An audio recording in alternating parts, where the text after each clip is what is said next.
Her güne ekmek. İş yerinizden zehirler. Çıkın onların arasından, hem ayrılın onlardan. Korinflilere 2. Kiyat 6. baş 17. yer. Yalvarırım, durgun biraz da düşün o produksiyalar için. Angıları zamanın biri sayılmazdılar korkunçlu ya da zehirli. Da şaşacan, öğrenip ki onlar vardı yapılı svinetstan, rtuttan, azbestten. Bugünkü günlerde de çok yıllardan sonra var da öyle işçiler angılarını ilaçlarlar, zira onlar çalışırlar zehirli metallarla. Örnek olarak, azbestten örtülerle çalışanlar, kısadan derek şifer yapan adamlar ya da şiferle evleri örtenler. Onlar soluyarlar o zehirli azbesti, da hastalanırlar bundan. Bilerek böyle olaylar için siz de korunun zehirli işlerden, hem zehirli insanlardan sizin işinizde. Da hastalanmayın onlardan. Biblia bizi sakındırır.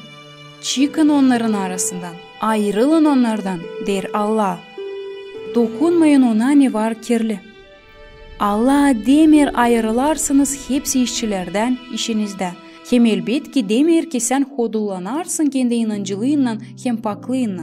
O der sana korunarsın zehirlerden, çirkinlikten, zehirli düşünmeklerden, zehirli etkilerden.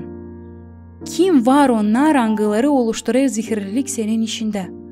Onlar angılarını açık gözle hesap alırsınız. Yalan söyleyenler, öfkede yaşayanlar, insanın adını bozanlar, açan böyle insanlar peydalanır yolunuzda, koyun bütün kuvvetinizi ki uzaklaşabilirsiniz onlardan. Herlim onlardan ayrılmazsan ama tersine onlarla dostlaşarsan, o zaman var korkunç hem tehlike senin ruh hem duygu sağlığına. Hep öyle korun serbestsizlikten işinde. Lav gitse senin şefin beklentilerin içinde, lav gitse onlar içinde kim çalışır kendi kendine yalnız başına. Oğlum hazır çalışma ziyade herlim pek lazımsa, ama koruyun o sınırları iş hem aile yaşamının arasında. Öğrenin ayırma işi hem vakıdı kendi yaşamanıza dini.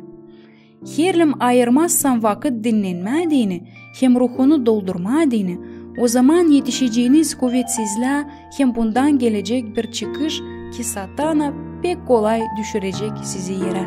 En iyi ilaç karşı duran zehirlere o doğru yemek.